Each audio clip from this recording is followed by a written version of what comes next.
दोस्तों नमस्कार। एक और नई वीडियो में एक ध्यान ही वह मार्ग है जो हमें ज्ञान की ओर ले जाता है। वह हमें यह बताता है कि बाहर किसी भी चीज में कोई सुख नहीं है और ले जाता है। वह हमें यह बताता है कि बाहर किसी भी चीज में कोई सुख नहीं है और ना ही दुख है। दुख और सुख तो हमारे मन का ये भ्रम है। यह हमारे मन की एक उपज है जिसके लालच में हमारा मन हमें यहां वहां भगाता रहता है। जैसे कि को अगर एक सूखी रोटी भी मिल जाए तो वह उसके लिए सुख है, वह उसके लिए अमृत है। और ठीक उसी के विपरीत यदि किसी धनवान के घर पर 56 प्रकार के भोग भी बन जाए तब भी वह उसे खाकर तो दुखी ही रहेगा। यह तो उनकी मनस्त पर निर्भर करता है। इसे और अच्छे से समझने के लिए आज की जो कहानी मैं आपको सुनाने जा रहा हूं, इस कहानी के माध्यम से आप यह समझ पाएंगे कि हमारे मन की स्थिति क्या है और हम इसे कैसे नियंत्रित कर सकते हैं। तो चलिए बिना किसी देरी के कहानी शुरू करते हैं। एक समय की बात है, एक गांव में एक युवक रहता था जिसका मन बहुत ही अशांत रहता था। वह हमेशा तनाव में रहता। वह अपने मन को शांत करना चाहता था, लेकिन उसे कोई भी उपाय नजर नहीं आ रहे थे। उसके जीवन में कई प्रकार के दुख थे जिनके कारण वह हमेशा तकलीफ में रहता, तनाव में रहता। एक दिन उसे पता चला कि उसके गांव में एक बौद्ध भिक्षु आए हुए हैं जो सभी को दुख और सुख पर उपदेश दे रहे हैं। वह युवक तुरंत ही घर से निकला और उनके आश्रम जा पहुंचा। वहां पर पहुंचने के बाद उस युवक ने देखा कि वह बौद्ध भिक्षु सभी गांव वालों को उपदेश दे रहे थे। बौद्ध भिक्षु कह रहे थे कि सभी के जीवन में कोई ना कोई सुख और दुख तो आता ही रहता है, जिस कारण हमारा मन बहुत अशांत रहता है। और एक अशांत मन इस दुनिया का कोई भी सुख नहीं ले सकता। फिर चाहे उसे पूरी दुनिया की धन दौलत ही क्यों ना मिल जाए, वह उसे पाकर भी दुखी ही रहेगा। परंतु जिस व्यक्ति का मन शांत है, उसके पास चाहे कुछ भी हो या ना हो, वह हर छोटे पल का आनंद ले सकता है। वह हर पल को खुशी जी सकता है इस दुनिया का, और इस जीवन का परम सुख भी प्राप्त कर सकता है। इतना कहकर उन बौद्ध भिक्षु ने अपना प्रवचन समाप्त कर दिया और वापस आश्रम की ओर लौट गए। युवक भी उनके पीछे पीछे आश्रम पहुंच गया और इस युवक ने उन बौद्ध भिक्षु आह से कहा, हे गुरुवर, अभी कुछ देर पहले आप पाता है, लेकिन इस दुनिया में सभी के पास मन है और सभी के मन अशांत है। तो ऐसे में भला अपने जीवन को कोई सुखी कैसे जी सकता है। इस दुनिया में शांत मन किसी के पास नहीं। मेरे पास भी एक ही मन है और वह भी शांत नहीं है। गुरुवर, क्या आप बता सकते हैं कि मैं अपने इस मन को कैसे शांत करूं? तभी बौद्ध भिक्षु ने उस युवक को ध्यान के बारे में समझाया, ध्यान के फायदे बताए और उसे कहा, बेटा, ध्यान करने से हमारा मन शांत हो जाता है। हम विचारों के दलदल से बाहर अक्सर आने लगते हैं और इस कारण हमारे जीवन में सुख उत्पन्न होने लगता है। यदि तुम भी अपने जीवन में सुखी होना चाहते हो, अपने मन के इन विचारों के दलदल से बाहर निकलना चाहते हो, तो तुम्हें ध्यान करना चाहिए। तुम्हें ध्यान का अभ्यास करना चाहिए, क्योंकि यही वह मार्ग है जो तुम्हारे मन को शांत कर सकता है और तुम्हें सही राह पर ला सकता है। उस युवक ने उन बौद्ध भिक्षु की बात मान ली। उस युवक ने उन बौद्ध भिक्षु को प्रणाम किया और वापस घर चला गया। घर पहुंचने के बाद उसने ध्यान करना शुरू किया।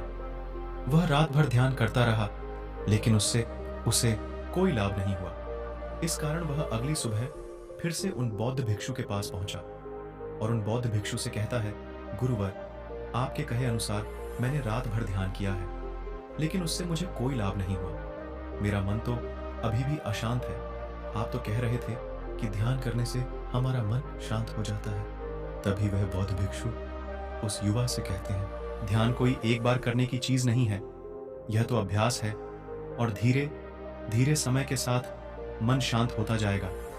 इस पर वह युवक कहता है गुरुवर, मेरे पास इतना समय नहीं है। मुझे कोई ऐसा मार्ग बताइए जिससे जल्दी जल्दी मेरा मन शांत हो जाए और मैं खुशी अपना जीवन जीने लग जाऊं। ऐसे तो मेरा बहुत समय बर्बाद हो जाएगा।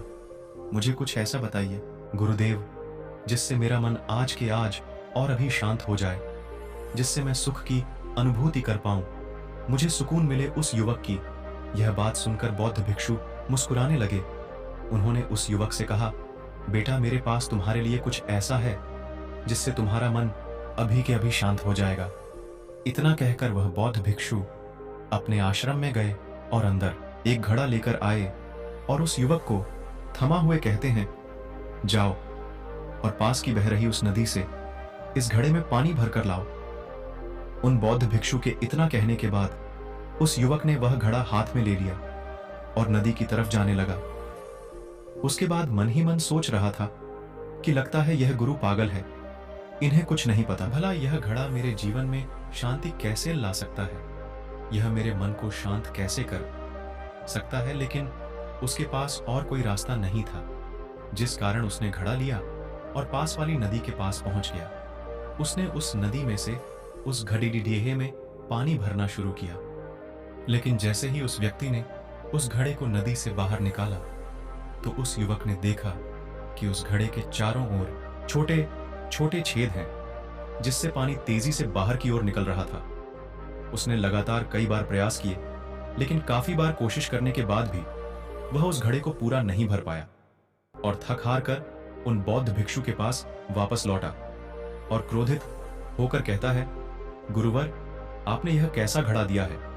इसके चारों तरफ तो छेद है, भला मैं इसमें पानी कैसे भरकर ला सकता हूं? जब भी मैं पानी भरता हूं, इस घड़े के छेद से सारे पानी बाहर निकल जाते हैं। इस घड़े को मैं पूरा नहीं भर सकता। तभी वह बौद्ध भिक्षु उस युवक को शांत कराते हुए कहते हैं, बे बेटा, शांत हो जाओ, तुम्हारे प्रश्न का जवाब ही तो दे रहा हूं, और यदि तुम क्रोधित अवस्था में इस जवाब को सुनोगे तो इसे अनसमझना तुम्हारे लिए मुश्किल हो जाएगा।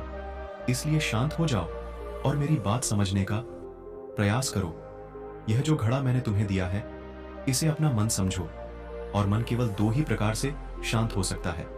पहला यह कि तुम उसे लबालब पूरा भर दो और उसमें कुछ भी और आने जाने की जगह ना बचे। क्या तुम इस घड़े को इस प्रकार भर सकते हो? इस पर वह युवक कहता है, गुरुवर, मैं इस घड़े को लबालब नहीं भर सकता, क्योंकि जब भी मैं इसमें पानी भरता हूं, सारा पानी तो छेद से बाहर निकल जाता है। तभी वह बौद्ध भिक्षु उस युवक से कहते हैं, ठीक इसी तरह हम भी अपने मन को कभी नहीं भर सकते। हम जितना इसमें डालते जाएंगे, वह सब कुछ हमारे शरीर के द्वारा बाहर आता रहेगा। फिर चाहे वह क्रोध हो, प्रेम हो या फिर दया, हम जो भी अपने अंदर आने देते हैं, वही हमारे अंदर से बाहर भी आता है। और इसीलिए मैंने तुम्हें छेद वाला, तब तुम अपना समय बेकार कर रहे हो। क्या तुम्हें एक पल के लिए भी यह नहीं सोचा कि इसी प्रकार तो तुम अपने मन को भरने में भी लगे हुए हो? क्या इससे तुम्हारा समय बर्बाद नहीं हो रहा? क्या इससे तुम्हारा जीवन बर्बाद नहीं हो रहा? क्योंकि जिस भी चीज से तुम अपने मन को भरोगे, वह तो बाहर निकल ही जाएगी। उस युवक को अपनी गलती का एहसास हुआ। वह तुरंत उन बौद्ध भिक्षु के चरणों में गिर गया और उन बौद्ध भिक्षु से कहता है, बौद्ध भिक्षु, मुझे माफ करो, इतने दिनों में मैं समझ नहीं पाया था। फिर गौतम बुद्ध कहते हैं कि उसे आप समझ में आ गया, और गौतम बूढ़ों से समझाकर वहां से निकल जाते हैं। दोस्तों, उम्मीद करता हूं कि यह कहानी अच्छी लगी होगी।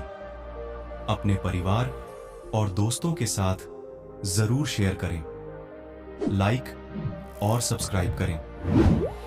मिलते हैं एक और नई वीडियो में। तब तक के लिए दिल से धन्यवाद।